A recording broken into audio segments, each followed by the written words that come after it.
वर एक नजर टाकूया। मुंढवा जमीन घोटाळ्याप्रकरणी शीतल तेजवानीला अटक।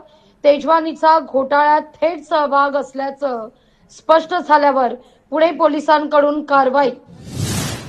राज्य सरकारकडून पूरग्रस्तांसाठी 27 नोव्हेंबरला केंद्राकडे प्रस्ताव प्राप्त। केंद्रीय कृषी मंत्री शिवराज सिंग चौहान यांची लोकसभेत माहिती।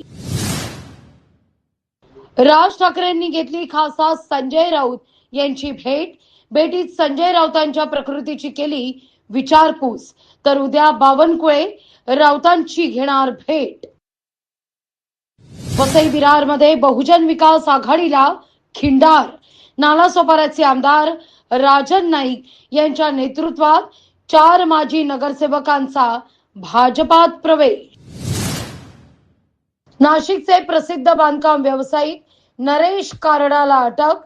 सेवानिवृत्त सैन्य अधिकाऱ्याची आर्थिक फसवणूक केल्याप्रकरणी कारवाई।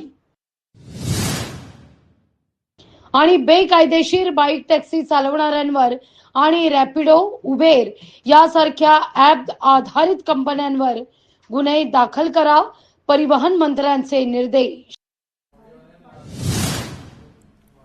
मुंढवा जमीन घोटाळ्याप्रकरणी आणि यानंतर एक महत्त्वाची आणि मोठी बातमी आपल्यापर्यंत येते ती म्हणजे हिवाळी